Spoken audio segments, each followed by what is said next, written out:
क्या आप भी कर रहे हैं आईबीपीएस आरआरबी 2023 की तैयारी और आप हैं इन चीजों को लेकर परेशान कि कैसा आएगा सवाल? तो बिल्कुल जुड़ना मत भूलिएगा, क्योंकि महिंद्राज लेकर आ रहा है आपके सिलेक्शन को पक्का करने के लिए अंतिम प्रहार। और इस प्रहार का नाम है लास्ट मिनट बूस्टर। यानी ध्यान रखिएगा, 31 जुलाई से लेकर 4 अगस्त 2023 तक इन दिनों में शाम के 6 बजे से लेकर 8 बजे तक चलेगी रीजनिंग की क्लास। वहीं पे शाम के 8 बजे से लेकर 10 बजे तक हम करेंगे मैथ्स पर वार। मिलते हैं लास्ट मिनट बूस्टर में।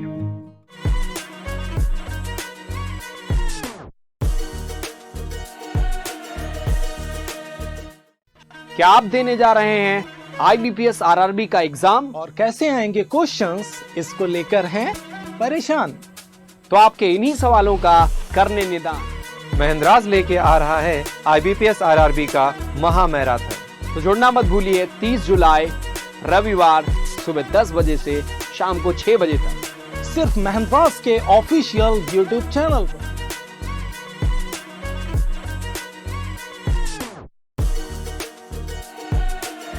टाइम मैनेजमेंट के साथ बेस्ट अप्रोच की सौगात महिंद्राज के स्पीड टेस्ट डिस्कशन के साथ, जहां ब्रांचेस पे होने वाले ऑफलाइन टेस्ट का होगा बेहतरीन डिस्कशन हमारे टॉप फैकल्टीज के साथ। तो जुड़ना ना भूलें, सुबह 8 बजे से शाम 8 बजे तक only on Mahendra's official YouTube channel.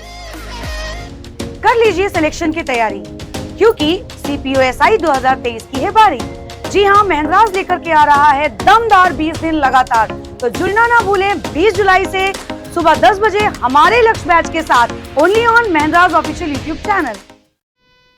Hello everyone, जय हिंद दोस्तों, आपका स्वागत है महिंद्राज के ऑफिशियल यूट्यूब चैनल पर। बिल्कुल यार, मॉर्निंग हो चुकी है, हम लोग बिल्कुल मॉर्निंग में आ चुके हैं। वेरी गुड मॉर्निंग आप सभी को, very good morning, very good morning यार, वेरी गुड मॉर्निंग। फटाफट से लिंक को शेयर कर देंगे अपने दोस्तों के साथ, फ्रेंड के साथ, जिससे मैक्सिमम स्टूडेंट्स इस सेशन के साथ कनेक्ट हो सके।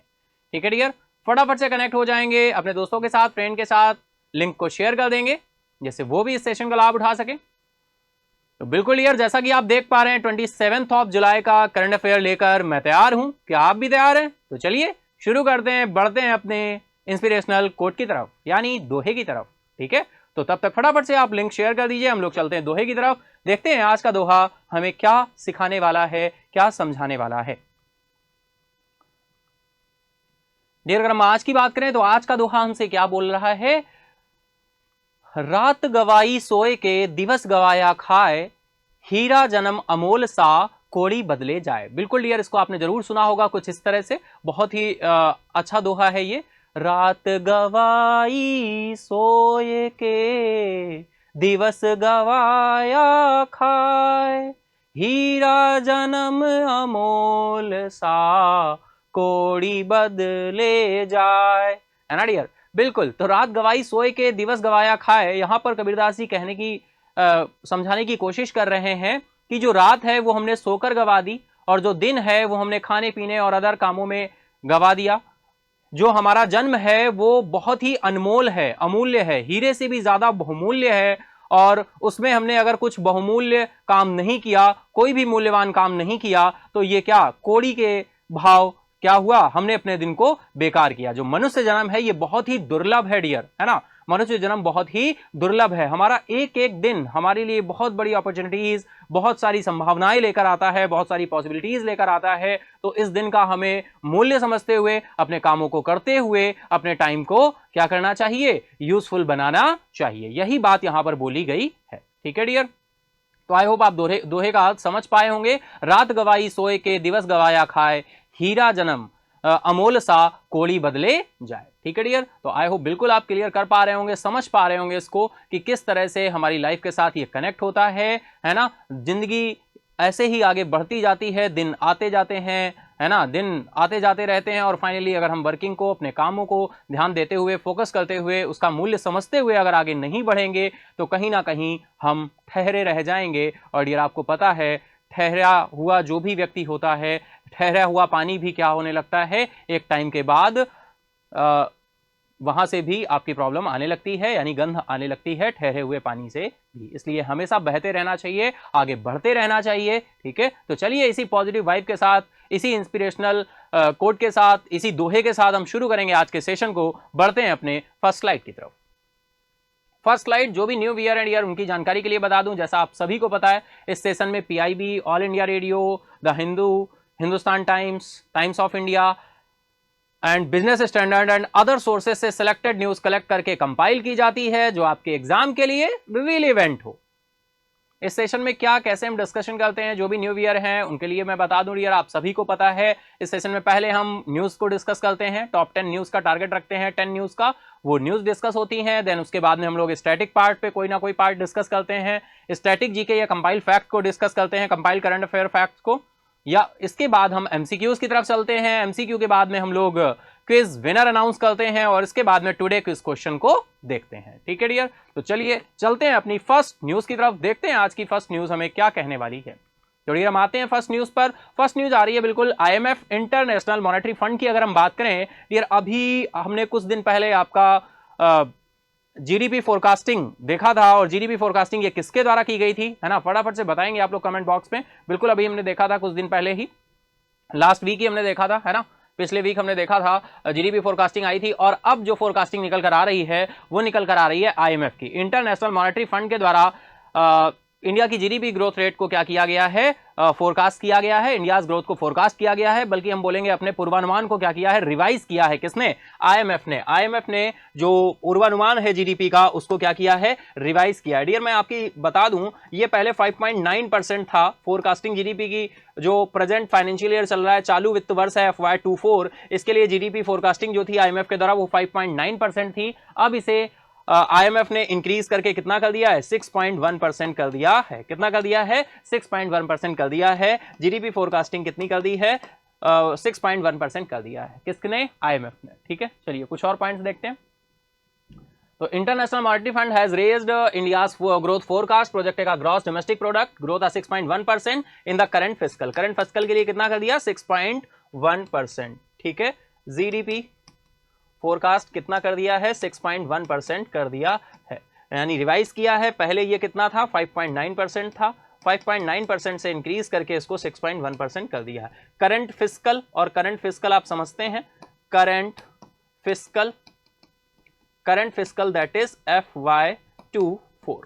ठीक है, तो इस तरह से हम लोग फिगर के पार्ट पे कनेक्ट करते चलते हैं न्यूज को। जो भी new year and year copy, notebook, diary लेकर बैठ जाइए और फाइनली कनेक्ट करते चलिए, है ना, न्यूज को। इसी तरह से मेन फिगर यहाँ पर ये निकल कर आया है। इस फिगर को अपनी कॉपी पे, नोटबुक पे, डायरी पे, जहां पे भी आप नोट कर रहे हैं इसको नोट करते चलिए, और नोट करते हुए जो भी एडिशनल फैक्ट आगे नेक्स्ट स्लाइड पे आएंगे वो आप यहीं पर कनेक्ट करते जाएंगे। ठीक है, चलिए इसी के साथ हम चलते हैं नेक्स्ट स्लाइड पे।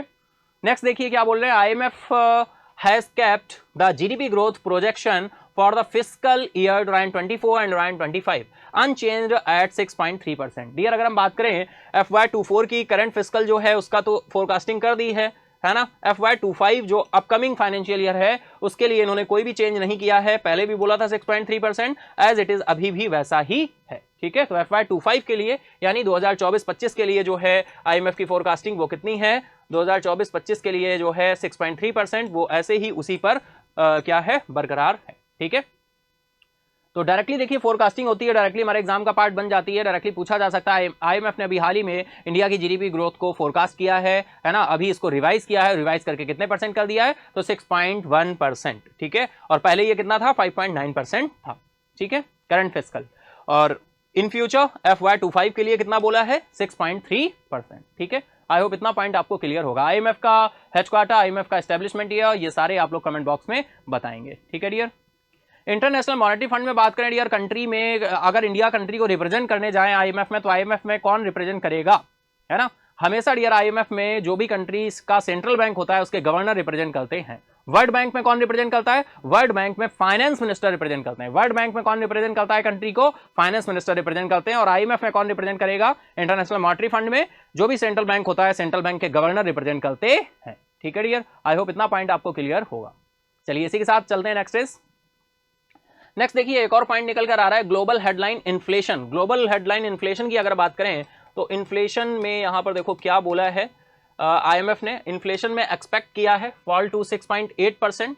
यानी 6.8% आया ये कब 2023 में। 2023 में बोला इन्फ्लेशन 6.8% एंड फर्दर 5.2% इन 2024। भाई हम बात कर रहे हैं FY24 में ये 5.2% जाने की उम्मीद है। तो ध्यान से समझिएगा यहां पर पॉइंट क्या बोला है।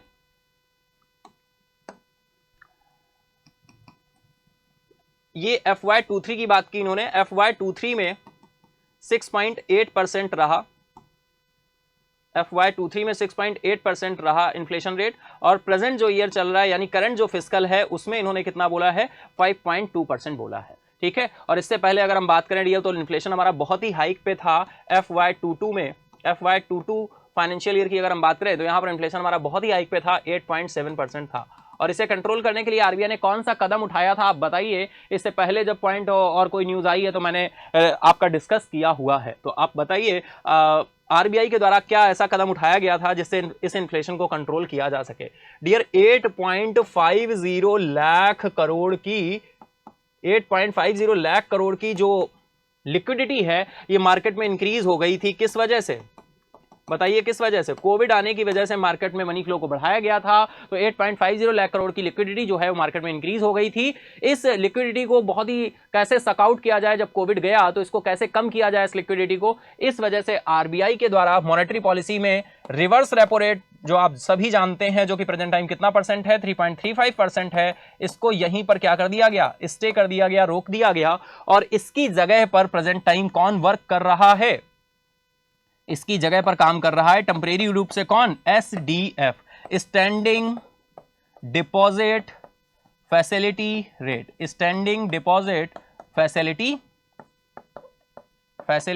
रेट यानी RRR देखिए काम करेगा, लेकिन RRR की जगह अभी प्रेजेंट टाइम टेम्परेरी रूप से कौन काम कर रहा है? SDF काम कर रहा है। और SDF परसेंटेज जो है वो कितना है? 6.25% है इन प्रेजेंट।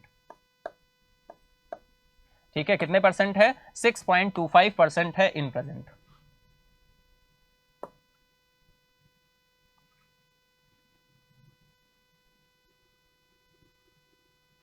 ठीक है डियर, चलिए यहां पर हम लोग थे पॉइंट पे। तो जो SDF है, 1 सेकेंड, SDF वो कितने परसेंट है? 6.25% है। और इसको किसकी जगह डियर रखा गया? RRR जो हमारा था, RRR की जगह पर इसको रिप्लेस किया गया। लिक्विडिटी बढ़ गई थी भाई, कितनी लिक्विडिटी जो इंक्रीज हो गई थी, कितनी आपकी 8.50 लाख करोड़। ठीक है डियर, और सारे पॉइंट मैं आपके साथ डिस्कस कर ही चुका हूं। यहां पर जो इन्फ्लेशन की बात थी तो वो एक बार देख लीजिएगा। इन्फ्लेशन तो ये FY22 में बात करें तो 8.7% था, फिर FY23 में अगर देखें तो ये कंट्रोल होते हुए आया और ये 6.8% आया। और FY24 यानी प्रेजेंट करंट फिस्कल की बात करें तो करंट फिस्कल में कितना? 5.2%। और डियर आरबीआई के बैंड की बात करें, जो आरबीआई बोलता है कि भाई कितना होना चाहिए, तो आरबीआई ने बोला है इन्फ्लेशन रेट का बैंड क्या है? 4 ± 2 यानी 2% से 6% के बीच इन्फ्लेशन रेट होना चाहिए। ये किसका कहना है? ये आरबीआई का कहना है। ठीक है डियर, ये 4 ± 2 होना चाहिए इंडिया में आपका इन्फ्लेशन रेट। ठीक है डियर, आई होप इतना क्लियर होगा आपको। तो RRR की जगह SDF काम कर रहा है। SDF that is standing deposit facility rate. Standing deposit facility rate. ठीक है, इतना पॉइंट क्लियर है सभी को? ठीक है, तो ये 6.25 और RRR को यहीं रोक दिया गया 3.35% पर। ठीक है डियर, इससे पहले जो पॉइंट था वो देखिए हम लोगों ने डिस्कस कर लिया था, लेकिन फिर भी इरेज हो गया, तो मैं उसको एक बार आपको दिखा दूं। IMF था डियर, कितना बोला इन्होंने? 6.1% बोल दिया। क्या बोला? GDP फोरकास्टिंग बोला। इससे पहले ये जो था ये कितना था? 5.9% था। ये करंट फिस्कल है यानी FY24 की बात की है, FY24 है ना। और FY25 के लिए कितना है? FY25 के लिए कोई भी चेंज इन्होंने नहीं किया है। जो बोला था 6.3% वो उसी पर कायम है। ठीक है, चलिए तो यहां पर वही बोला है FY25 पर। FY25 के लिए कितना? 6.3% है, जो पहले था उसी पर है। FY24 करंट फिस्कल है, इसके लिए कितना है? 6.1%। आई होप सारे परसेंटेज आपको ध्यान होंगे, है ना। आई होप इतना क्लियर होगा आप सभी को, इतने पॉइंट क्लियर होंगे आप सभी के। डन है इतना सभी का? चलिए ठीक है, आई होप आप समझ पाए होंगे। चलिए चलते हैं डियर नेक्स्ट न्यूज की तरफ। नेक्स्ट न्यूज आ रही है, बिल्कुल देखिए, बात हो रही है हम बात करें भगवान श्री राम की 108 फीट ऊंची प्रतिमा का अनावरण किया है। यहाँ पर अगर हम बात करें फाउंडेशन स्टोन रखा है ना, किसने? अमित शाह जी ने ये फाउंडेशन स्टोन रखा है डियर। आंध्र प्रदेश में लॉर्ड, अगर हम बात करें भगवान श्री राम की जो प्रतिमा है, इसका अनावरण किया है, इसका फाउंडेशन स्टोन रखा है, सॉरी फाउंडेशन स्टोन रखा है किसने? अमित शाह जी ने। आंध्र प्रदेश के कुरनूल जिले में, आंध्र प्रदेश के कुरनूल डिस्ट्रिक्ट में ये किया गया है, कुरनूल डिस्ट्रिक्ट में। और डियर ये जो प्रतिमा है ये कितने फीट की होगी? तो 108 फुट ऊंची होगी। 108 फीट ऊंची प्रतिमा की आधारशिला रखी है किसने? अमित शाह जी ने। चलिए कनेक्ट कर लेते हैं, किस तरह से कनेक्ट करेंगे? डायरेक्टली अमित शाह, ठीक है, अमित शाह फाउंडेशन स्टोन है ना, less the foundation stone, let the foundation stone. बहुत ज्यादा डिटेल में जाने की जरूरत नहीं है, लेट द फाउंडेशन स्टोन है ना डियर। और ये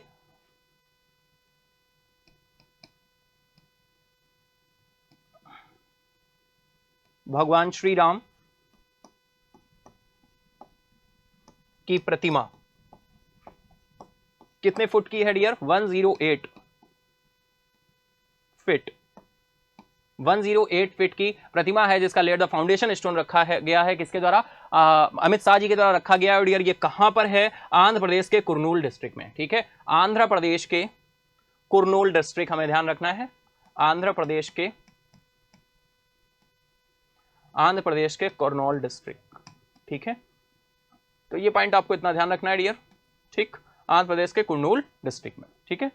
बहुत ही डिटेल में है, इससे ज्यादा आपको यहाँ पर और बहुत ज़्यादा डिटेल में जाने की जरूरत नहीं है, ठीक है। आंध्र प्रदेश के कुरनूल डिस्ट्रिक्ट में फाउंडेशन स्टोन रखा गया है, अमित शाह जी के द्वारा रखा गया। चलिए चलते हैं नेक्स्ट पॉइंट पे। नेक्स्ट पॉइंट की बात करें तो डियर क्या बोल रहे हैं, देखिए, the statue will be built of cost of over 500 crore रुपये। डियर कॉस्ट यहाँ पर जो है, इसकी लागत जो है वो बिल्ड कॉस्ट जो है वो कितनी अनुमानित की गई है? 500 करोड़, ठीक है, कितनी? 500 करोड़, 500 करोड़ रुपए से ज्यादा की लागत से बनेगी प्रतिमा। अपने संबोधन में श्री शाह ने कहा कि मंत्रालय में स्थापित होने वाली प्रतिमा पूरी दुनिया को सनातन धर्म का संदेश देगी और इससे वैष्णव परंपरा को मजबूती मिलेगी। तो कॉस्ट की बात की है तो ये कॉस्ट ध्यान रखिए, है ना। आंध्र प्रदेश का कुरनूल डिस्ट्रिक्ट ध्यान रखिए, लेट द फाउंडेशन स्टोन भगवान श्री राम 108 फीट, ठीक है। इतने पॉइंट ध्यान रखने और इसके अलावा आपको बहुत ज्यादा डिटेल में जाने की जरूरत नहीं है। नेक्स्ट हम चलेंगे डियर, बहुत ही इंपॉर्टेंट, ये देखिए अभी हम लोगों ने आपका डे एक सेलिब्रेट किया था, है ना, 23 जुलाई को, बिल्कुल डिटेल में डिस्कस किया था न्यूज को, है ना। तो यूनियन मिनिस्टर अनुराग ठाकुर जी ने प्रेजेंट किया है 8th and 9th community radio awards यहाँ पे अनाउंस किए गए हैं। तो बहुत ही डिटेल में सारे के सारे हम लोग कैटेगरी वाइज देखेंगे यहाँ पर अवार्ड्स। डायरेक्टली हमारे एग्जाम का पार्ट बन सकते हैं, चाहे स्टेट लेवल एग्जाम हो, सेंट्रल लेवल एग्जाम हो, सेंट्रल गवर्नमेंट एग्जाम हो, या फिर आपका हमारे बैंकिंग के एग्जाम्स हो, या कोई भी कॉम्पिटेटिव एग्जाम हो, हर एग्जाम में ये पूछे जा सकते हैं, ठीक है। तो पूरा डिटेल में क्रिस्टल क्लियर रखते हुए हर कैटेगरी के अवार्ड्स में लेकर आया हूं, तो हमें थोड़ा सा ध्यान रखना होगा, यहां से क्वेश्चंस बन सकते हैं। तो union minister Anurag Thakur presented 8th and 9th community radio award है जो ईयर, ये न्यू दिल्ली में इसका उद्घाटन किया गया इन अवार्ड्स का और इनको दिया गया है। तो ये अनुराग ठाकुर जी के द्वारा इसको जो है इनॉग्रेट किया गया, शुरू किया गया, ठीक है, दिया गया। तो चलिए देखते हैं वन बाय वन कैसे कनेक्ट करेंगे। सबसे पहला पॉइंट आ रहा है भाई, union minister of information and broadcasting minister Shri Anurag Thakur. तो अनुराग ठाकुर जी, अनुराग ठाकुर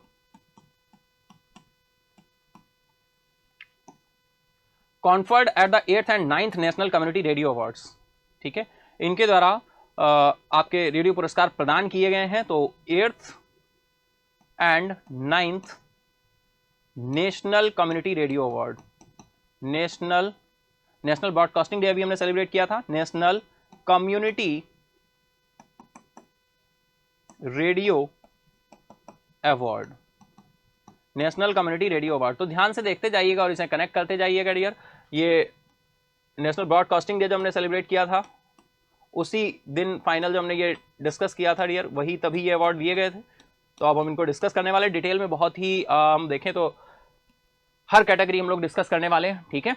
चलिए इसी के साथ हम लोग आगे चलेंगे, देखते हैं क्या पॉइंट बन रहे हैं, कैसे कैसे कौन कौन सी कैटेगरी निकल कर आ रही है ना। इतना क्लियर है तो एक बार फटाफट से कमेंट बॉक्स में यस कर दीजिए, है ना। चलिए नेक्स्ट चलते हैं dear. The award winning community radio stations are situated in the state of Haryana. भाई पुरस्कार विजेताओं में सामुदायिक रेडियो स्टेशन में कौन कौन यहाँ पर शामिल हुआ है? तो रेडियो स्टेशन में हरियाणा हो गया, बिहार, उड़ीसा, उत्तर प्रदेश, उत्तराखंड, तमिलनाडु, राजस्थान और त्रिपुरा राज्यों में स्थित है। ठीक है, अगर हम सामुदायिक रेडियो स्टेशन की बात करें तो कहाँ कहाँ पर ये स्थित है? तो हरियाणा, बिहार, उड़ीसा, उत्तर प्रदेश, उत्तराखंड, तमिलनाडु, राजस्थान और त्रिपुरा राज्यों में स्थित है।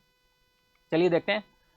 The national community radio award carry first, second and third prize. First, second, third तीन तरह से यहाँ पर प्राइज दिए गए हैं। फर्स्ट प्राइज जो है डियर वो कितने रुपी? 1 लाख। फर्स्ट प्राइज है आपका 1 लाख का। सेकंड प्राइज की बात करें 75,000 और हम बात करें डियर थर्ड प्राइज का, तो थर्ड प्राइज आपका है 50,000। थर्ड प्राइज है 50,000 रेस्पेक्टिवली। डिटेल्स ऑफ अवार्ड और गिवन बिलो। तो सारे अवार्ड्स हम लोग 1 बाय 1 सारी कैटेगरीज देखेंगे डियर। ठीक है, चलिए फर्स्ट स्लाइड पे आ जाते हैं। थीमेटिक अवार्ड फर्स्ट स्टेज अगर हम बात करें डियर, फर्स्ट प्राइज जो मिला है ये मिला है रेडियो माइंड ट्री को, अंबाला हरियाणा को मिला है। हरियाणा के अंबाला से रेडियो माइंड ट्री ये प्रसारित किया जाता है। प्रोग्राम का नाम क्या है? होप जीने की राह। होप जीने की राह, ये प्रथम पुरस्कार मिला है radio mind tree Ambala Haryana को, उम्मीद जीने की राह। ठीक है, होप जीने की राह ये इसका प्रोग्राम का नेम है। ठीक है, तो अंबाला हरियाणा को मिला है डायरेक्टली। आपको ये स्टेट जो है ये ध्यान रखना है। ठीक है, बहुत सारे लोग ये पूछ रहे होंगे सर कैसे ध्यान रखेंगे हम। थीमेटिक अवार्ड में सबसे पहला अवार्ड रेडियो माइंड ट्री को मिला है और ये हरियाणा अंबाला को मिला है। ठीक है, प्रोग्राम का नेम उतना ध्यान नहीं रखने की जरूरत है, ध्यान रख सकते हैं तो बहुत अच्छी बात है। स्टेट का नाम ध्यान रखिए और ये प्रोग्राम का नाम ध्यान रखिए। ठीक है, चलिए फर्स्ट प्राइज हो गया। सेकंड प्राइज की तरफ चलें। सेकंड प्राइज में डियर आ रहे हैं radio Hirakhand Sambalpur Orissa. Radio Hirakhand Sambalpur Orissa. Program का नेम क्या है? प्रोग्राम का नेम है आधार ओ पोषण विज्ञान। आधार ओ पोषण विज्ञान। तो ये सेकंड प्राइज है। थर्ड प्राइज की तरफ चले तो थर्ड प्राइज आ रहा है dear green radio Sabour Bihar. Green radio Sabour Bihar. Green radio Sabour Bihar. Program का नेम क्या है? पोषण श्रृंखला। पोषण श्रृंखला।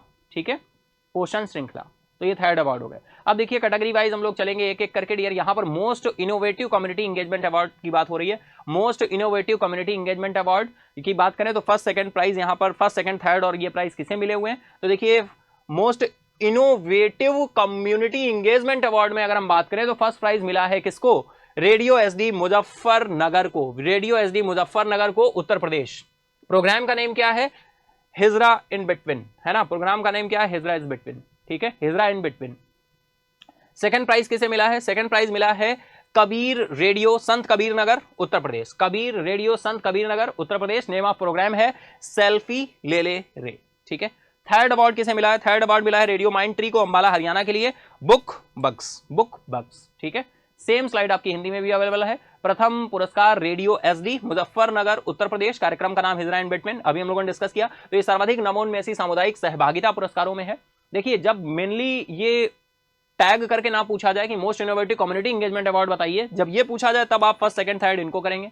जब ये ना पूछा जाए, सीधे आपके कम्युनिटी अवार्ड्स पूछे जाए तो डायरेक्टली जो मैंने इससे पहले आपके डिस्कस किए फर्स्ट सेकंड थर्ड, तब आप यही बताएंगे, तब आप ये बताएंगे, है ना। थीमेटिक अवार्ड में Haryana Ambala radio mind tree जो अभी हम डिस्कस कर चुके हैं। जब यहाँ पर टैग करके पूछे कि भाई बताओ most innovative community engagement award, तब आप इनको डिस्कस करेंगे, इनको बताएंगे। ठीक है, चलिए नेक्स्ट इज चले तो प्रमोटिंग लोकल कल्चरल अवार्ड की बात करें। प्रमोटिंग लोकल कल्चरल अवार्ड इस कैटेगरी में आपके किसको किसको मिला है फर्स्ट प्राइज? तो फर्स्ट प्राइज मिला है voice of SOA Cuttack Orissa को। प्रोग्राम का नेम है अस्मिता। सेकंड प्राइज की बात करें तो फ्रेंड एफएम त्रिपुरा अगरतला को मिला हुआ है। नेम ऑफ प्रोग्राम क्या है? Revived our dying art mask and pot. Third prize यहां किसे मिला है?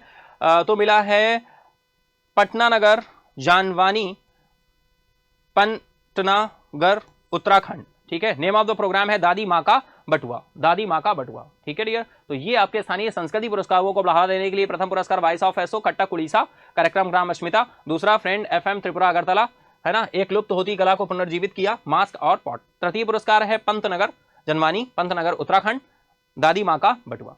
ठीक है, ये स्थानीय सांस्कृतिक पुरस्कारों को बढ़ावा देने के लिए है। तो मेनली जो पहले फर्स्ट सेकंड थर्ड थे वो आपको ध्यान रखने, और शॉर्ट में ये भी आप नोट कर लेंगे, एक बना लीजिएगा A4 साइज के पेपर पे, इनको आप बहुत ही आसानी से शॉर्ट में क्या कर लीजिएगा, कनेक्ट कर लीजिएगा, जिससे आप आसानी से इनको याद रख सकें। ठीक है डियर, चलिए नेक्स्ट चलें तो सस्टेनेबल मॉडल अवार्ड आ रहा है। लास्ट ये आ रहा है, लास्ट कैटेगरी आ रही है sustainability model award. Sustainability model award में आए तो फर्स्ट प्राइज मिला है रेडियो हीराखंड को, रेडियो हीराखंड संबलपुर उड़ीसा को। सेकंड प्राइज मिला है व्यागलेगार वनोली को, मदुरई तमिलनाडु से, और वैगड रेडियो को मिला है 90.8 बंसावरा राजस्थान को थर्ड प्राइज मिला है सस्टेनेबिलिटी मॉडल अवार्ड में। Same as well as slide आपकी हिंदी में। प्रथम पुरस्कार रेडियो हीराखंड संबलपुर उड़ीसा, दूसरा पुरस्कार है वायल गौबनोली मदुरई तमिलनाडु को, और तीसरा पुरस्कार है वैगड रेडियो 90.8 बंसवाड़ा राजस्थान को। ठीक है डियर, आई होप इतना पॉइंट आपको क्लियर होगा। न्यूज थोड़ी सी लेंदी बिल्कुल है, क्योंकि आपने देखा हर कैटेगरी के अवार्ड्स को यहाँ पर डिस्कस किया गया है। ठीक है, देखिए डियर, यहां से क्वेश्चन हम ऐसा नहीं बोल सकते कि यहां से पूछ नहीं सकता है, पूछ लिया तो क्या करेंगे। तो इस वजह से हमें ओवरऑल न्यूज को इस तरह से लेकर चलना है कि कहीं से कोई स्किप ना हो। इनकी पॉसिबिलिटी थोड़ा सा कम है, लेकिन अगर हम एसएससी के एग्जाम्स की बात करें या हम स्टेट लेवल एग्जाम्स की बात करें तो बिल्कुल पूछा जा सकता है। ठीक है, तो कैटेगरीज हमने सारी देख ली। फर्स्ट जो था वो फर्स्ट इज आपकी जो थीमेटिक अवार्ड्स थे, थीमेटिक अवार्ड्स थे, ये फर्स्ट इज हम इसको टैग देते हैं भाई, बिल्कुल ये फर्स्ट हो गया आपका, है ना, फर्स्ट कैटेगरी हो गई। सेकंड कैटेगरी में आए हैं तो हमें क्या मिले, most innovative community engagement award. Third category में आए तो प्रमोटिंग लोकल कल्चरल अवार्ड। ठीक है, फिर इसके बाद हम आए तो सस्टेनेबिलिटी मॉडल कैटेगरी अवार्ड। ठीक है, तो ये हमारे 4 कैटेगरीज हो गई और सारी की सारी कैटेगरीज हमने डिस्कस कर ली। ठीक है, आई होप इतना क्लियर है सभी को, है ना। चलिए, धीरे धीरे तैयार होगा, ऐसे अचानक से तैयार नहीं होगा, बस इसका कंटेंट जो है वो आप क्रिएट कर लीजिएगा एक पेपर पे। ठीक है, चलिए नेक्स्ट चलें डियर, नेक्स्ट आ रहे हैं, देखिए नेक्स्ट न्यूज की तरफ। नेक्स्ट न्यूज की बात करें तो जीआई टैग की बात हो रही है। जियोग्राफिकल इंडिकेटर और जीआई टैग ये दिया गया है। तमिलनाडु के पान के पत्ते को जीआई टैग दिया गया है ना, तमिलनाडु के पान के पत्ते को जीआई टैग दिया गया है। बेटल लीव्स है ना, और इसका नाम है अथूर बेटल लीव्स। ठीक है डियर, लोकल डिस्ट्रिक्ट कौन सा है जिसको दिया गया है, तो चलिए आइए देखते हैं, कनेक्ट करते हैं। Tamil Athur betel leaves received the GI tag. The geographical indicator registry has issued the geographical indication tag certificate of Tamil Nadu authors vetrelli author betel leaves to local place का नाम देखिए क्या है, to Thoothukudi district administration. Thoothukudi जिला प्रशासन ने तमिलनाडु के आथुर Vettel leaves को क्या दिया है, जीआई टैग दिया है। ठीक है, तो कैसे कनेक्ट करोगे भाई, तमिलनाडु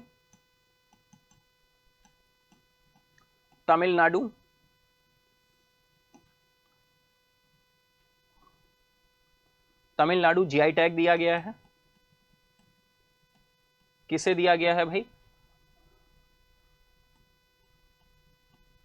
अथूर बेटल लीव्स को दिया गया है। और यहां पर लोकल प्लेस का नाम दिया, हमें ध्यान रखना है, थूथुकुडी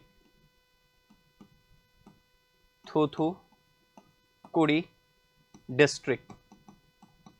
ठीक है, किस डिस्ट्रिक्ट को मिला है, थूथुकुडी डिस्ट्रिक्ट को मिला है, थूथुकुडी डिस्ट्रिक्ट को मिला है। ठीक है dear,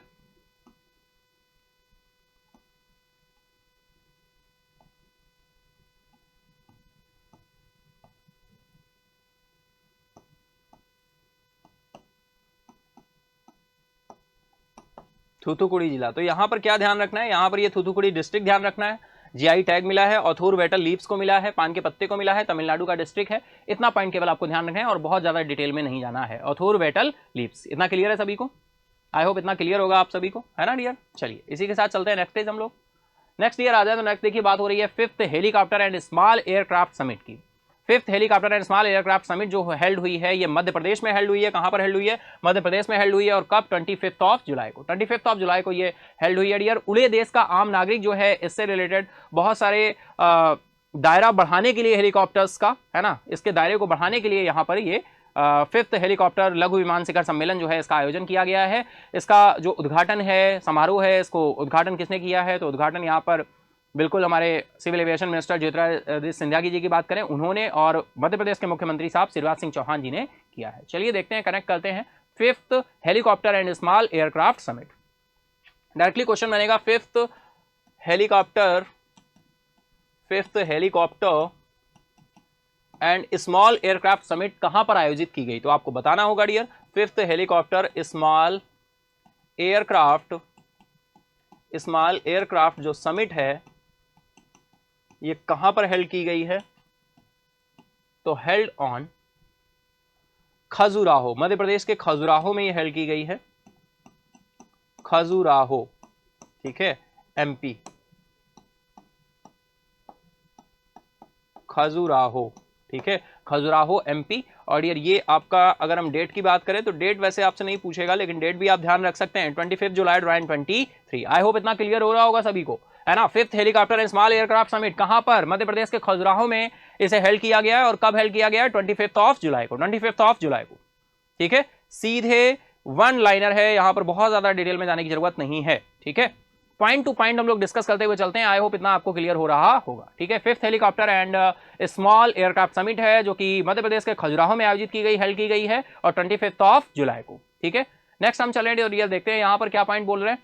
the event was jointly organized, ये इवेंट ऑर्गेनाइज किसने किया, बिल्कुल इंपॉर्टेंट है डियर, डायरेक्टली पूछ देते हैं ऑर्गेनाइज्ड, ये थोड़ा सा डेप्थ में क्वेश्चन हो जाता है। ऑर्गेनाइज किसके द्वारा किया गया है, तो मिनिस्ट्री ऑफ सिविल एविएशन, इसकी अगर हम बात करें किसके द्वारा ऑर्गेनाइज किया गया है ना, ministry of civil aviation, ministry of civil aviation and the Madhya Pradesh state government and MP state government के द्वारा इसको, MP state government and Pawan Hans limited and federation, है ना। तो पवन हंस लिमिटेड आप जानते हैं ये एक सर्विस है, पवन Hans limited and FICCI federation of Indian chamber of commerce and industry, federation of Indian chambers end of commerce and industry के द्वारा इसे क्या किया गया है, ऑर्गेनाइज किया गया है। यह कार्यक्रम नागरिक उड्डयन मंत्रालय, मध्य प्रदेश सरकार, पवन Hans limited, federation of India chambers of commerce and industry FICCI के द्वारा और संयुक्त रूप से आयोजित किया गया, ठीक है। कुछ और पॉइंट्स, शिखर सम्मेलन का जो उद्घाटन है, इनॉग्रेशन है, वो किसके द्वारा किया गया है, तो डियर इनॉग्रेट किसके द्वारा किया गया है, inauguration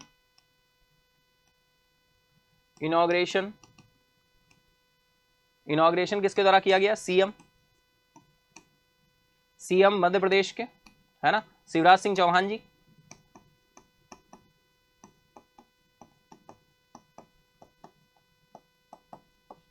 Shivraj Singh Chouhan and union of civil aviation minister, civil aviation and steel minister Jyotiraditya Scindia, ठीक है।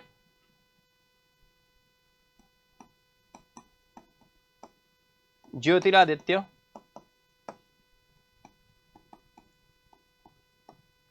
सिंधिया, ठीक है डियर। आई होप इतना पॉइंट आपको क्लियर होगा। 5th हेलीकॉप्टर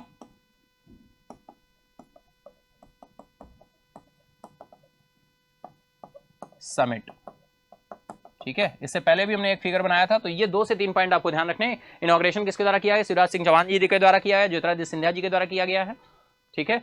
और इसके साथ ही आपके ऑर्गेनाइज किसके द्वारा किया, ministry of civil aviation and Madhya Pradesh state government है, और आपका पवन हंस लिमिटेड एंड इसके साथ ही आपका फिक्की, ठीक है। इसके अलावा हम बात करें तो डियर ये 5th helicopter small aircraft summit जो कि हेल्ड हुई 25 जैन को, कहां पर, मध्य प्रदेश के खजुराहो में, ठीक है। आई होप इतना पॉइंट बिल्कुल क्लियर होगा। चलिए इसी के साथ हम लोग चलेंगे नेक्स्ट देखिए एक और पॉइंट यहाँ पर, इसका ऑब्जेक्टिव क्या है थोड़ा दिखाया गया है। The objective of the summit includes enhancing the scope of the Udan scheme के अंदर remote and the hilly and terrains, यानी पहाड़ी इलाकों, सुदूर क्षेत्रों और पहाड़ी इलाकों में उड़ान का जो उड़ान योजना, जो उड़े देश का आम नागरिक जो है उसका जो दायरा है उसको बढ़ाने के लिए, ठीक है, इंक्लूड्स करने के लिए। द इवेंट्स थीम क्या है इसकी, कार्यक्रम का विषय क्या रहा है, अंतिम मील तक पहुंचना, हेलीकॉप्टर और छोटे विमानों के माध्यम से क्षेत्रीय कनेक्टिविटी को बढ़ाना, ठीक है डियर। तो ये बिल्कुल इसकी थीम लिखी हुई है, बिल्कुल आप ध्यान रखना है। रीचिंग द लास्ट माइल, है ना, reaching the last mile, regional connectivity through helicopters and small aircraft, helicopter और स्मॉल एयरक्राफ्ट के थ्रू कनेक्टिविटी को बढ़ाना, सुदूरवर्ती क्षेत्रों तक कनेक्टिविटी को क्या करना, बढ़ाना, इंक्रीज करना, ठीक है। आई होप बिल्कुल इतना क्लियर होगा आप सभी को, बिल्कुल इतना क्लियर होगा। चलिए इसी के साथ चलते हैं नेक्स्ट हम बात करें dear India's first private hill station जो है, जिसे लवासा आप सभी जानते हैं, इसे डियर डार्विन प्लेटफॉर्म को बेचा गया है, डार्विन प्लेटफॉर्म को बेच दिया गया है। भारत का पहला निजी hill station Lavasa sold to Darwin platform for 1814 crore, 1814 crore में फाइनली इसको क्या कर दिया गया है, आपका सेल कर दिया गया है। भारत का पहला निजी हिल स्टेशन लवासा 1814 करोड़ रुपए में डार्विन प्लेटफॉर्म को क्या कर दिया गया है, बेच दिया गया है, चलिए देखते हैं, कनेक्ट करते हैं किस तरह से हम लोग इसको देखेंगे। बात हो रही है dear India's first private hill station Lavasa की, है ना।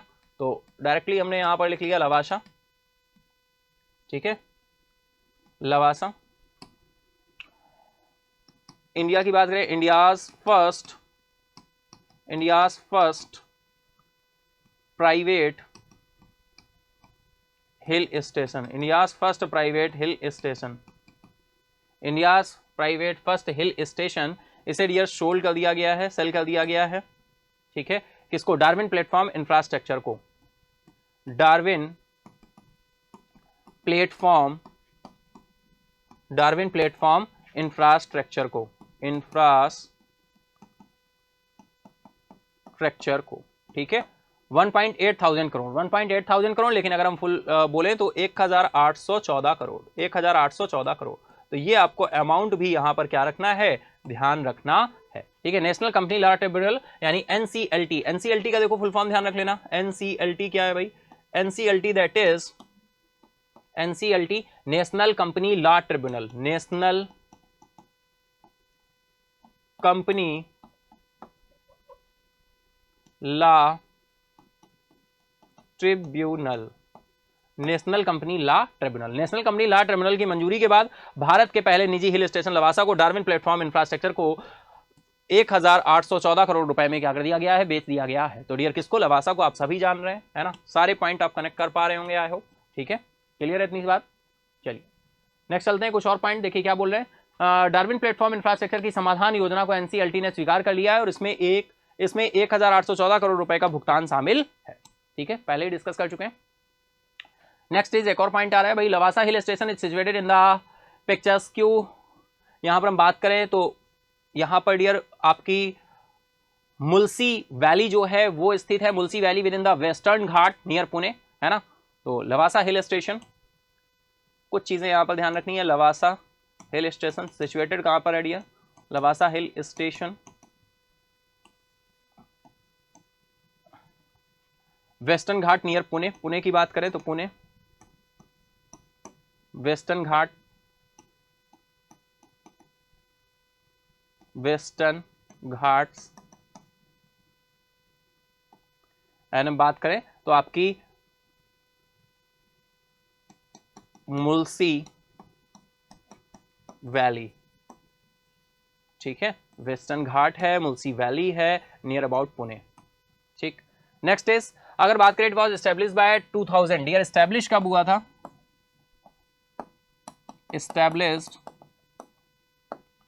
2000 में, सन 2000 में एस्टेब्लिश हुआ था और ये इसका कंस्ट्रक्शन हिंदुस्तान कंस्ट्रक्शन कंपनी के द्वारा किया गया था, हिंदुस्तान कंस्ट्रक्शन कंपनी के द्वारा, हिंदुस्तान कंस्ट्रक्शन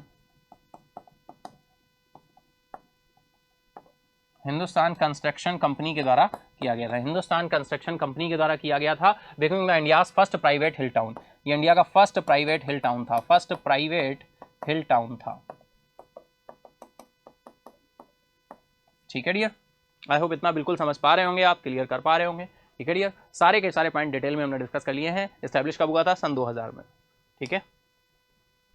चलिए नेक्स्ट चलते हैं नेक्स्ट न्यूज की तरफ। नेक्स्ट न्यूज आ रही है बिल्कुल रशिया से डियर। रशिया की बात करें तो रशिया ने बिल्कुल बैन कर दिया है ट्रेडिशनल फैमिली वैल्यूज को ध्यान में रखते हुए, ट्रेडिशनल फैमिली वैल्यूज को ध्यान में रखते हुए यहाँ पर ट्रांसजेंडर मैरिज, सेक्स चेंज, इन सब को प्रोटेक्ट कर दिया है। एक बिल जो है इन्होंने पास कर दिया है पूरी तरीके से। तो Russia bans transgender marriage, sex change to protect traditional family values को ध्यान में रखते हुए, ठीक है। चलिए देखते हैं कुछ पॉइंट्स।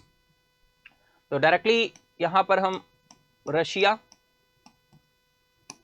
बैन्स, क्या बैन किया है? Russian president Vladimir Putin signed a new legislation, the final step of the outlawing gender affirming procedures and crippling blow and Russia's already embattled LGBT community, LGBT plus community, ठीक है dear. तो यहां पर जो है ban किया गया है, तो फाइनल हम इसको कनेक्ट कर सकते हैं बिल्कुल, है ना, बैन कर दिया गया है, बैन कर दिया गया है transgender marriage, transgender marriage and आपका transgender marriage and sex change, इसको बैन कर दिया गया है। ठीक है, रशियन प्रेसिडेंट की बात करें, व्लादिमीर पुतिन के द्वारा साइन किया गया एक न्यू लेजिस्लेशन है ना, एक नए कानून पर हस्ताक्षर किए गए हैं जो आपका इसको गैर कानूनी घोषित करने की दिशा में एक अंतिम कदम है, गैर कानूनी घोषित करने की दिशा में एक अंतिम कदम है। ठीक है डियर, चलिए नेक्स्ट चीज हम लोग चलते हैं। नेक्स्ट बात कर रहे हैं डियर, विधेयक में देखिए क्या हुआ है। The bill which is approved anonymously by both houses, दोनों हाउसेस में, पार्लियामेंट में दोनों हाउसेस में ये बैन कर दिया गया। Bans any medical interventions aimed at the changing the sex of a person as well as changing one's gender in officially document and public records। ठीक है, इसको जो है सर्वसम्मति से साथ मंजूरी दे दी गई है। संसद के दोनों सदनों में इसे क्या कर दिया गया है, अप्रूव कर दिया गया है, अप्रूव कर दिया गया है। ठीक है, अप्रूव्ड कर दिया गया है। ठीक है, चलिए नेक्स्ट पॉइंट क्या बोल रहे हैं, यह उन विवाहों को भी रद्द कर देता है जिनमें एक व्यक्ति ने लिंग बदल लिया है और ट्रांसजेंडर लोगों को पालक या दत्तक माता पिता, यानी हम बात करें डियर जो भी आपके एडॉप्टिव पेरेंट्स होते हैं वो adoptive parents as a legal तरीके से नहीं हो सकते। ट्रांसजेंडर लोग बच्चों को क्या अडॉप्ट कर लेते हैं, तो अडॉप्टिंग पेरेंट्स ये नहीं हो सकते हैं। इसको भी इन्होंने क्या कर दिया है, कैंसिल कर दिया, रद्द कर दिया है। It also annual marriage in one person has change gender and bars transgender people from becoming foster and adoptive parents, इसको भी पूरी तरीके से क्या कर दिया है, बैन हो गया है। इसी के साथ लास्ट चीज अगर हम बात करें कुछ पहले पॉइंट की, 2020 में पुतिन ने संवैधानिक सुधार को आगे बढ़ाया जिससे समलैंगिक विवाह को गैरकानूनी घोषित कर दिया। अगर हम बात करें डियर रशिया, डायरेक्टली क्वेश्चन ऐसे बनेगा, बताइए रशिया में समलैंगिक विवाह को मंजूरी है या नहीं है, तो बिल्कुल मंजूरी नहीं है, ये गैर कानूनी है, इलीगल है ना। अगर हम बात करें तो सेम सेक्स मैरिज जो है, the last year signed a new law banning propaganda of the non-traditional sexual relations among adults as well as, तो ये गैर कानूनी घोषित किया जा चुका है। कब, 2020 में ही इसको गैर कानूनी घोषित कर दिया गया था, 2020 में ही इसको इलीगलाइज कर दिया गया था। ठीक है डियर, आई होप इतना पॉइंट आपके लिए क्लियर होगा। ठीक है, चलिए नेक्स्ट चलते हैं नेक्स्ट न्यूज की तरफ। नेक्स्ट न्यूज आ रही है dear, point of light award की बात हो रही है। और पॉइंट ऑफ लाइट अवार्ड जो आ रहा है ये बहुत ही स्पेशल हो जाता है डियर, क्योंकि ये जो पॉइंट ऑफ लाइट अवार्ड है ये 7 ईयर ओल्ड इंडियन ओरिजिन की गर्ल हैं उनको मिला है। भारतीय मूल की 7 वर्षीय लड़की ने यूके पीएम से पॉइंट ऑफ लाइट अवार्ड पुरस्कार क्या किया है, विन किया है। ऐसा क्या इन्होंने किया है डियर, उसके लिए बिल्कुल हमें देखने को मिलेगा अभी। चलिए चलते हैं फटाफट से। हम भारतीय मूल की 7 वर्षीय स्कूली छात्रा हैं जिनने महज 3 साल की उम्र में माइक्रोप्लास्टिक प्रदूषण, है ना, अगर हम बात करें माइक्रोप्लास्टिक पॉल्यूशन, माइक्रोप्लास्टिक प्रदूषण के खिलाफ संयुक्त राष्ट्र की स्थिरता पहल के लिए स्वेच्छा से काम करना शुरू कर दिया और ब्रिटिश प्रधानमंत्री पॉइंट्स ऑफ लाइट पुरस्कार से सम्मानित किया गया है इनको। ठीक है, 7 ईयर ओल्ड है, इंडियन ओरिजिन बिलोंग करती हैं डियर, और इनका नाम जो निकल कर आ रहा है वो नाम है इनका क्या, मोक्षा राय। ठीक है, तो इनका नाम कनेक्ट करके बिल्कुल आप इस पॉइंट को ऐड कर सकते हैं, कनेक्ट कर सकते हैं। मोक्षा राय,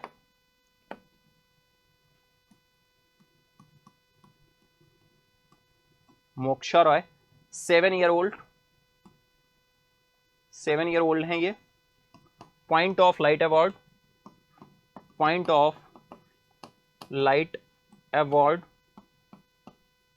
ठीक है, पॉइंट ऑफ लाइट अवार्ड प्राप्त करने वाली दुनिया की सबसे कम उम्र की ये बन गई हैं, सबसे कम उम्र की बन गई हैं। ठीक है, तो पॉइंट ऑफ लाइट अवार्ड है, 7 ईयर ओल्ड है ना। माइक्रोप्लास्टिक पॉल्यूशन के लिए इन्होंने, माइक्रोप्लास्टिक पॉल्यूशन, ठीक है, वर्ल्ड यंगेस्ट सस्टेनेबिलिटी एडवोकेट, ठीक है, खिताब दिया गया है। तो बिल्कुल आप उप ब्रिटिश प्रधानमंत्री अगर हम बात करें ओलिवर डाउडेन से पुरस्कार प्राप्त किया इन्होंने, है ना। अगर हम बात करें former deputy British PM, deputy British PM Oliver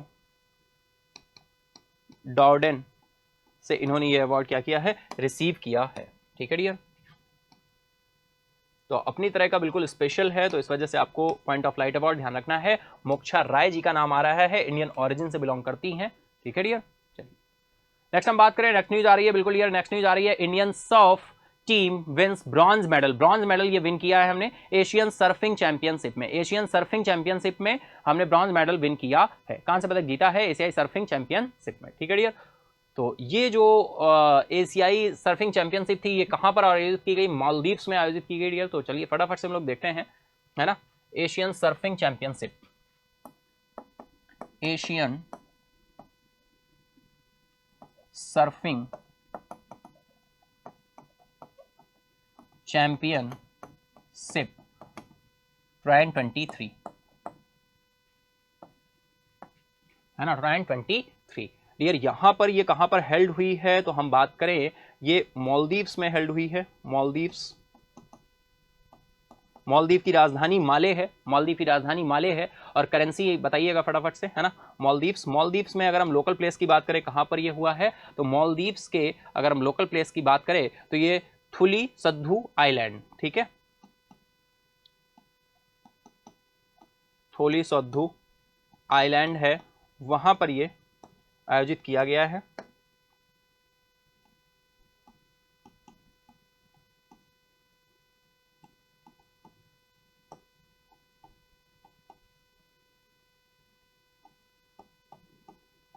Tholi Saddu द्वीप पर फाइनली ये आयोजित किया गया, मालदीव में हेल्ड हुआ डियर, है ना। और ये यहाँ पर 18 कंट्रीज, कितनी कंट्रीज ने पार्टिसिपेट किया? 18 कंट्रीज ने पार्टिसिपेट किया, 18 कंट्रीज ने पार्टिसिपेट किया है एशिया से। 18 एशियन कंट्रीज ने पार्टिसिपेट किया है। और इंडिया जो है यहाँ पर थर्ड प्लेस पर रहा है, इस प्लेस पर रहा, थर्ड प्लेस पर, तभी इसने यहाँ पर ब्रॉन्ज मेडल विन किया है। कौन सा मेडल विन किया है? ब्रॉन्ज मेडल विन किया है, ठीक है डियर। भारतीय सर्फ टीम ने मालदीव के थुली सद्दू द्वीप में आयोजित एशियाई सर्फिंग चैंपियनशिप 2023 में कांस्य पदक जीता। इस चैंपियनशिप में एशिया के 18 देशों ने क्या किया? पार्टिसिपेट किया। तो इतना पॉइंट आपको ध्यान रखना है।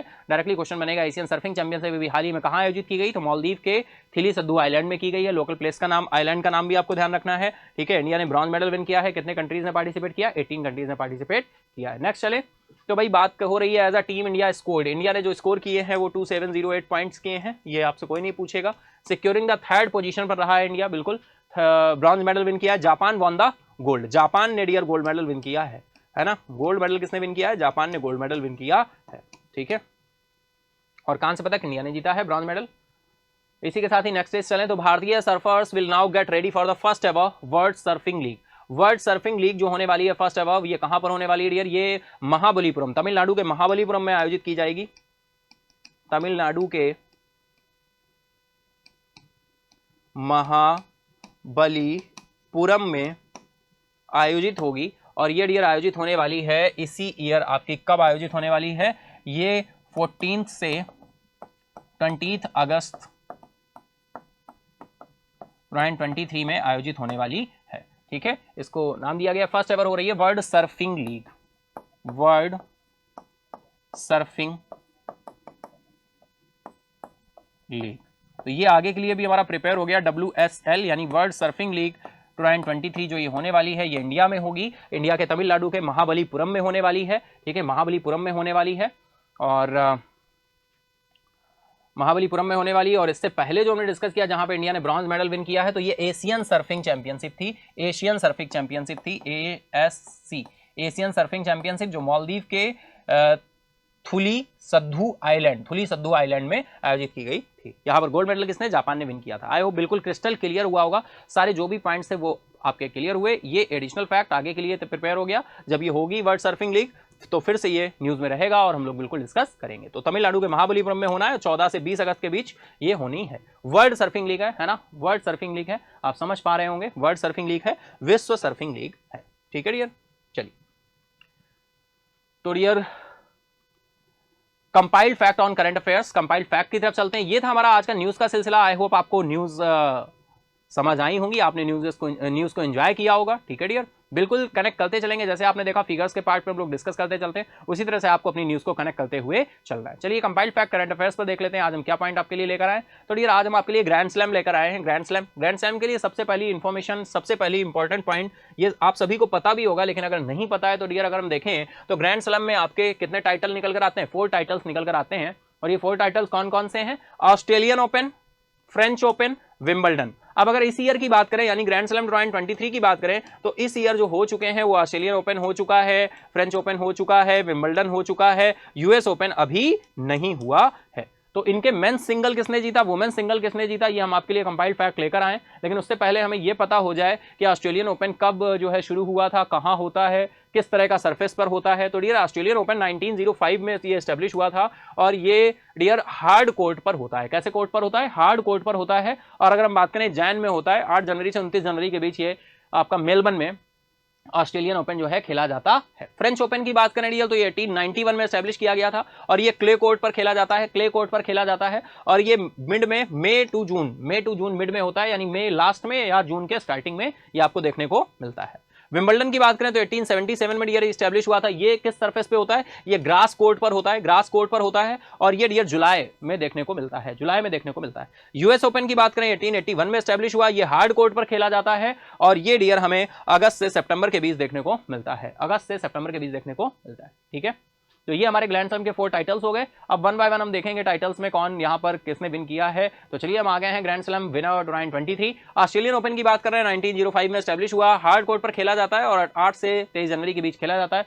मेंस सिंगल की बात करें तो मेंस सिंगल डियर नोवाक जोकोविच ने जीता। मेंस सिंगल किसने जीता है, नोवाक जोकोविच ने विन किया है ना। और ये सर्बिया के खिलाड़ी हैं, आप सभी जानते हैं, नोवाक जोकोविच। ठीक है, नोवाक जोकोविच। और डियर ये रनर अप कौन रहे, रनर अप रहे हैं आपके स्टीफेंस टिस्टिपीज रहे हैं और ये ग्रीस से बिलोंग करते हैं। वुमेन सिंगल किसने विन किया है, वुमेन सिंगल आर्याना सबलेनिका ने विन किया है और ये बेलारूस से बिलोंग करती हैं। रनर अप कौन है, रनर अप है डियर एलेना रायबेकिना। ठीक है, ये कजाकिस्तान से बिलोंग करती है। तो ये ऑस्ट्रेलियन ओपन की बात हो रही है। मेन सिंगल किसके पास, नोवाक जोकोविच। विमेन सिंगल किसके पास, आर्याना सबलेनिका के पास। ठीक है डियर, चलिए ऑस्ट्रेलियन ओपन के बाद चलते हैं French open. French open dear, French open 1891 में एस्टैब्लिश हुआ और क्ले कोर्ट पर खेला जाता है। 28 मई से 11 जून के बीच खेला गया। मेन सिंगल किसने विन किया, यहां पर भी देखिए नोवाक जोकोविच का नाम है, नोवाक जोकोविच ने विन किया है, सर्बिया के खिलाड़ी हैं। और यहां पर कैस्पर रुड को इन्होंने क्या किया, ये हराया। कैस्पर रुड नॉर्वे से बिलोंग करते हैं और ये रनर अप रहे हैं। वुमेन सिंगल किसने विन किया, वुमेन सिंगल डियर एगा स्वेटिक ने किया, पोलैंड से बिलोंग करती हैं एगा स्वेटिक। वुमेन सिंगल इन्होंने विन किया। और कैरोलिना मुचोवा जो चेक रिपब्लिक से बिलोंग करती हैं, इनको इन्होंने हराया है। किसने, एगा स्वेटिक। ठीक है, चलिए फ्रेंच ओपन हो गया। हम चलते हैं विंबलडन की तरफ। विंबलडन ईयर 1877 में एस्टैब्लिश किया गया, सेटअप किया गया। सरफेस ग्रास कोर्ट पर खेला जाता है। डेट आपका जुलाई में होता है ना, जुलाई में ही देखने को मिलता है। मेन सिंगल में अगर बात करें, कार्लोस एल्क्रेज ने विन किया, ये स्पेन से बिलोंग करते हैं, इन्होंने विन किया। और डियर यहां पर नोवाक जोकोविच को हार का सामना करना पड़ा था। ठीक है, कार्लोस एल्क्रेज ने विन किया था और ये मेन सिंगल था और यहां पर हार का सामना करना पड़ा किसको, नोवाक जोकोविच को। नेक्स्ट इज अगर हम बात करें वुमेन सिंगल, तो वुमेन सिंगल डियर मार्केटा वॉन्ड्रोसोवा ने विन किया और ये पोलैंड से बिलोंग करती हैं डियर। इन्होंने हराया किसको, ऑन्स जेवियर, ट्यूनिसिया से बिलोंग करते हैं, इनको इन्होंने हराया था। तो ये विंबलडन तक डियर हमने डिस्कस कर लिया है। इसके बाद आगे हम चले फ्रेंच ओपन की तरफ चलेंगे। तो फ्रेंच ओपन अभी हुआ नहीं है, मेन सिंगल और वुमेन सिंगल अभी यहां पर क्या है, अभी ये स्पेस है ना। जब ये विंबलडन आपका हो जाएगा यूएस ओपन, तो ये भी हमारे लिए इंपॉर्टेंट हो जाएगा बिल्कुल, है ना। यूएस ओपन की बात करें 1881 में एस्टैब्लिश हुआ और ये डियर सरफेस हार्ड कोर्ट पर खेला जाता है। 29 अगस्त से 11 सितंबर, यानी अगस्त और सितंबर के बीच में फाइनली ये देखने को मिलता है। आई होप ये कंपाइल्ड फैक्ट आपको बिल्कुल क्लियर हुए होंगे, आप समझ पाए होंगे, है ना डियर। चलिए इसी के साथ सेशन को लाइक करते चलिए। अगर आप सेशन एंजॉय कर रहे हैं तो बिल्कुल लाइक किया करिए डियर। लाइक करने में कोई कंजूसी नहीं है, फटाफट से लाइक करिए, फटाफट से लाइक करिए। अगर इतना क्लियर है तो फटाफट से एक बार चैट बॉक्स में यस करिए, यस करिए, यस करिए फटाफट से, है ना। पार्टिसिपेशन आपका बहुत जरूरी है डियर, है ना। बिल्कुल आप एंजॉय करते चलें और बिल्कुल हम लोग क्लास को बहुत ही इंटरेस्टिंग तरीके से डिस्कस करते चलेंगे। ठीक है, चलिए इसी के साथ हम लोग चलते हैं डियर। ये था हमारा स्टैटिक और करंट फैक्ट्स, जो कंपाइल्ड फैक्ट डिस्कस करते हैं उसका पार्ट। अब हम चलेंगे क्वेश्चन आंसर्स की तरफ। तो चलिए फटाफट से देख लेते हैं आज क्वेश्चन आंसर्स हमसे क्या कहने वाले हैं। तो चलते हैं फर्स्ट क्वेश्चन की तरफ। फर्स्ट क्वेश्चन आ रहा है डियर, वित्तीय वर्ष 2022-23 में भारत की आर्थिक विकास दर क्या है। What is the India's economic growth rate is the fiscal year 2022 and 23। 6.4%, 6.7, 7.2% या फिर 7.4%। तो डियर चलिए देखते हैं यहाँ पर क्या राइट आंसर होने वाला है। बिल्कुल, तो टाइमर स्टार्ट हो चुका है, आप लोग आंसर करेंगे फटाफट से। तो डियर यहां पर राइट आंसर निकल कर आ रहा है आपका 7.2%, 7.2%। Next question is, Manoj Yadav railway सुरक्षा बल के महानिदेशक का पदभार कब संभालने वाले हैं। डियर डेट क्या है, when is the Manoj Yadav scheduled to take over as the director general of the railway protection force. 31 जुलाई 2023, 5 अगस्त 2023, 31 अगस्त 2023 या फिर 1 सितंबर 2023। तो बिल्कुल टाइमर स्टार्ट है, फटाफट से आप लोग आंसर करेंगे। चलते हैं आंसर की तरफ। तो ये राइट आंसर यहां पर हो जाएगा 31 जुलाई 2023। चलिए next question is what organisation initiated the international mango festival. भाई अंतरराष्ट्रीय आम महोत्सव की शुरुआत किस संगठन ने की थी? National mango board, international horticulture board, या फिर national horticulture board of India, या फिर मैंगो सेलिब्रेशन कमेटी। तो फटाफट से आंसर करेंगे डियर। चलते हैं हम लोग आंसर की तरफ, देखते हैं राइट आंसर क्या होने वाला है। तो राइट आंसर यहां पर हो जाएगा option C, national horticulture board of India, national horticulture board of India. Next is what is the main aim of the festival of libraries. पुस्तकालय महोत्सव का मुख्य उद्देश्य क्या है? तो ऑप्शंस दिए हुए dear, to promote international cultural exchanges, to celebrate literature and authors, to facilitate the formulation of action oriented policies for the development of model libraries in India, या फिर to encourage the use of digital libraries। तो बिल्कुल timer start है dear, फटाफट से आप लोग answer करेंगे। हम लोग चलते हैं आंसर की तरफ, देखते हैं राइट आंसर क्या होने वाला है। तो डियर यहां पर राइट आंसर आपका निकल कर आएगा option C is right now, to facilitate the formulation of action oriented policies for the development of model libraries in India. ठीक है डियर, इतना क्लियर है आप सभी का। चलिए चलते हैं नेक्स्ट क्वेश्चन की तरफ। नेक्स्ट क्वेश्चन आ रहा है what region of Arunachal Pradesh hosted the Chaichin grazing festival. बिल्कुल यार, चैचिन ग्रेजिंग फेस्टिवल डिस्कस में हुआ था। अरुणाचल प्रदेश के किस क्षेत्र ने चैचिन ग्रेजिंग महोत्सव की शुरुआत की है, मेजबानी की है ना? बामुला पास, तवांग, ईटानगर या फिर जीरो। तो ये लोकल डिस्ट्रिक्ट का नाम पूछा गया है कि कहां पर इसकी मेजबानी की गई है, कहां पर इसे क्या किया गया है, होस्ट किया गया है। तो फटाफट से आंसर करेंगे, टाइमर स्टार्ट है, टाइम स्टार्ट नाउ, फटाफट से आंसर करिए। चलिए डियर आंसर की तरफ देखते हैं यहाँ पर राइट आंसर क्या होने वाला है। तो डियर राइट आंसर हो जाएगा आपका तवांग, है ना? राइट आंसर हो जाएगा आपका तवांग। ठीक है, next is which Australian state recently withdraw as the host of the 2026 Commonwealth Games. हाल ही में किस ऑस्ट्रेलियाई राज्य ने 2026 राष्ट्रमंडल खेलों की मेजबानी से अपना नाम वापस ले लिया है? Queensland, New South Wales, Victoria या फिर साउथ ऑस्ट्रेलिया। बिल्कुल डियर, कॉमनवेल्थ गेम्स बिल्कुल डिटेल में डिस्कस किया था इस न्यूज को। तो फटाफट से आप लोग बताएंगे, बिल्कुल टाइम स्टार्ट नाउ। तो डियर बात करें राइट आंसर क्या हो जाएगा आपका? विक्टोरिया। विक्टोरिया 2026 जो कॉमनवेल्थ गेम होने वाले हैं, ऑस्ट्रेलिया ने उससे अपने आप को क्या कर लिया, विड्रॉ कर लिया है, और ये विक्टोरिया में होने वाले थे। Next is when was the first ever radio broadcast in India made. Bharat का पहला रेडियो प्रसारण कब किया गया था? 8 जून 1936, 23 जुलाई 1927, अगस्त 1937 या फिर 1956। बहुत ही अच्छा क्वेश्चन है बिल्कुल डियर, टाइम स्टार्ट हो चुका है। फटाफट से आप लोग आंसर करेंगे, फटाफट से आंसर करेंगे, बिल्कुल फटाफट से आंसर करेंगे डियर। चलिए चलते हैं आंसर की तरफ, देखते हैं राइट आंसर क्या होने वाला है डियर। राइट आंसर हो जाएगा यहां पर 23 जुलाई 1927, 23 जुलाई 1927। इसी के साथ चलते हैं नेक्स्ट क्वेश्चन की तरफ। Next is on which date did the Indian State Broadcasting Service become All India Radio. किस तारीख को भारतीय राज्य प्रसारण सेवा ऑल इंडिया रेडियो AIR बन गई? 23 जुलाई 1927, 8 जून 1936, अगस्त 1937 या फिर 1956। तो फटाफट आंसर करेंगे, टाइम स्टार्ट हो चुका है, टाइम स्टार्ट नाउ। चलते हैं डियर आंसर की तरफ, देखते हैं राइट आंसर क्या होने वाला है। बिल्कुल फटाफट आप लोग आंसर करेंगे। तो डियर राइट आंसर हो जाएगा आपका 8 जून 1936। 8 जून 1936 को फाइनली ऑल इंडिया रेडियो को प्रसारण क्या किया गया था, ब्रॉडकास्ट करना शुरू किया गया था। ठीक है डियर, चलिए next question is in which event did Ajit Singh win the gold medal at the para athletics championship in Paris. Paris में पैरा एथलेटिक्स चैंपियनशिप में अजीत सिंह ने किस स्पर्धा में स्वर्ण पदक जीता है? Men's shot put F46, men's javelin throw F46, men's discus throw F46, men's 100 metre T46। तो डियर बिल्कुल टाइम स्टार्ट नाउ, फटाफट से आप लोग आंसर करेंगे। बिल्कुल बहुत अच्छे, वेरी गुड, है ना? आंसर करते चलिए, अपने मार्क्स काउंट करते चलिए, क्योंकि मार्क्स भी आपको बताने हैं, है ना? मार्क्स भी आपको बताने हैं, बहुत ही इंपॉर्टेंट है डियर। एनालिसिस बहुत इंपॉर्टेंट है, ऑब्जर्वेशन बहुत इंपॉर्टेंट है। चलिए चलते हैं आंसर की तरफ, देखते हैं राइट आंसर क्या है। राइट आंसर है मेंस जेवलिन थ्रो F46। ठीक है डियर, नेक्स्ट क्वेश्चन आ रहा है how many individual ISSF world cup medal has Prithviraj Tondaiman won before the Lonato event. Lonato event में पहले पृथ्वीराज टोंडीमान ने कितने व्यक्तिगत ISSF विश्व कप पदक जीते हैं? विश्व कप पदक जीते हैं डियर। ये जो ये लोनेटो इवेंट हुआ, इससे पहले इन्होंने कितने विश्व कप पदक जीते हैं ISSF में, ये पूछा गया है। 1, 2, 3 या फिर कोई नहीं। टाइम स्टार्ट नाउ, फटाफट से बताएंगे डियर। बिल्कुल डिटेल में हम लोगों ने डिस्कस किया था, ये पॉइंट भी डिस्कस किया था। इसी तरह से अगर क्वेश्चंस डेप्थ में बनते हैं तो इसी तरह से क्वेश्चंस क्रिएट हो जाते हैं। चलिए चलते हैं आंसर की तरफ, है ना? टाइम खत्म होता हुआ। तो डियर राइट आंसर यहां पर निकल कर आएगा आपका 2। ठीक है, 2। तो डियर ये था हमारा आज का न्यूज का सिलसिला। अब हम चलते हैं फटाफट से बिल्कुल लास्ट डे के कल के क्विज के आंसर की तरफ। देखते हैं कल के क्विज का आंसर क्या था। तो डियर कल के क्विज का जो आंसर था वो हमारा था option B, Jammu and Kashmir. और आप सभी में से बहुत सारे लोगों ने राइट आंसर किया, बिल्कुल option B, Jammu and Kashmir. Dear बात करें एक्सप्लेनेशन की तो बिल्कुल option B, Jammu Kashmir right हो गया। एक्सप्लेनेशन यहाँ पे दिया हुआ है। फाइनली आप इसको सेशन एंड अप होने पर डिस्क्रिप्शन बॉक्स में आपको लिंक मिलेगा, वहां से जाकर आप पीडीएफ को डाउनलोड कर सकते हैं और एक्सप्लेनेशन को देख सकते हैं। ठीक है, चलिए चलते हैं विनर की तरफ। देखते हैं आज हमारे कौन विनर है। डियर विनर आप सभी हैं, लेकिन रिकॉग्निशन बहुत इंपॉर्टेंट है। आज का फर्स्ट विनर का रिकॉग्निशन किसे मिलेगा, सेकंड कौन, थर्ड कौन, वो सारा आप लोग डिटेल में देखने वाले हैं। तो चलिए चलते हैं आज के फर्स्ट विनर की तरफ। फर्स्ट विनर में देखें तो डियर बहुत सारे नेम निकल कर आ रहे हैं, क्योंकि डिसाइड करना ही मुश्किल हो रहा था। टाइम बहुत ही तेजी के साथ यहाँ पर सभी ने टाइप किया था और बहुत ही अच्छे तरीके से आप सभी ने आंसर किए थे। तो डियर यहाँ पर अगर हम बात करें तो आज हमारे फर्स्ट विनर का रिकॉग्निशन जो है ये 5 लोगों को मिल रहा है, 5 पार्टिसिपेंट्स को मिल रहा है। और ये 5 पार्टिसिपेंट्स कौन कौन से हैं चलिए हम लोग देख लेते हैं फटाफट से। शिवराज चौहान है डियर, है ना, शिवराज चौहान है, निष्ठा शुक्ला है, प्रिंसी वर्मा है और सुरभि सिन्हा है और रजत साहू है सॉरी। तो कॉन्ग्रेट्स डियर, बहुत अच्छे जो भी हमारे फर्स्ट विनर हैं आज के, बहुत अच्छे कॉन्ग्रेट्स। नेक्स्ट चीज हम चलते हैं सेकंड विनर की तरफ। सेकंड विनर में देखें तो डियर 4 नेम निकल कर आ रहे हैं भाई। सिमरन सिमी ने बिल्कुल राइट आंसर किया है, very good dear, well done. Krush ji ने सही आंसर किया है, पुष्परंजन सिंह है, स्पीडी गेमिंग है। आप सभी को कॉन्ग्रेट्स, बहुत अच्छे, वेल डन।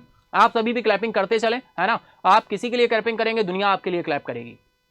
ठीक है, चलिए चलते हैं थर्ड विनर की तरफ। थर्ड विनर में 4 पार्टिसिपेंट्स हैं जिन्होंने बिल्कुल राइट आंसर किया डियर। तो यहां पर नाम निकल कर आ रहे हैं, देखिए सरिता मौर्य, श्यामोलिमा फूकन और इसके बाद में हम बात करें ख्याति श्रीवास्तव और हैं लास्ट हैं आपके वर्मा आशीष। ठीक है, तो कॉन्ग्रेट्स डियर, आज के हमारे जो थर्ड विनर है कॉन्ग्रेट्स, बहुत अच्छे, वेल डन। इसके बाद में हम चलते हैं वॉलंटियर की तरफ। वॉलंटियर में नाम आ रहा है सीनू तिवारी का, इन्होंने भी बिल्कुल राइट आंसर किया है, कॉन्ग्रेट्स डियर, बहुत अच्छे, वेल डन। चलिए तो ये थे हमारे आज के विनर डियर। अब हम चलते हैं आज के क्विज क्वेश्चन की तरफ। देखते हैं आज का क्विज क्वेश्चन क्या होने वाला है।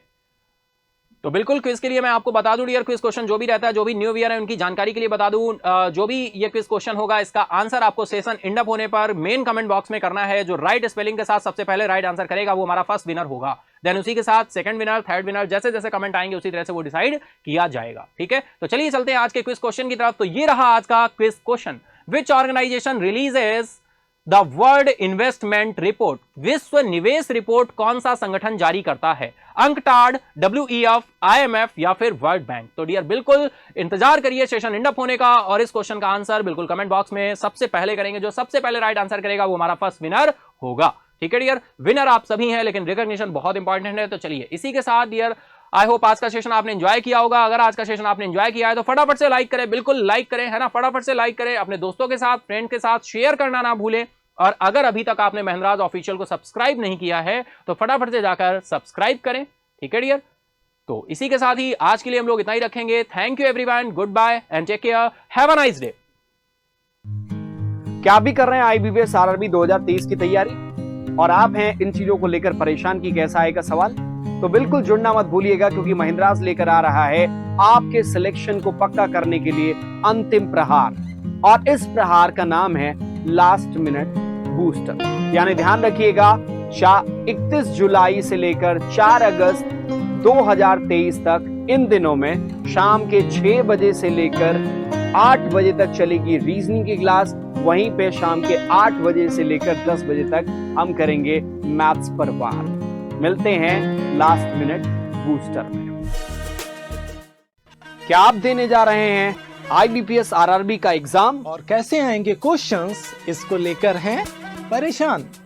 तो आपके इन्हीं सवालों का करने निदान महिंद्राज लेके आ रहा है IBPS RRB का महा मैराथन। तो जुड़ना मत भूलिए 30 जुलाई रविवार सुबह 10 बजे से शाम को 6 बजे तक सिर्फ महिंद्राज के ऑफिशियल YouTube चैनल पर।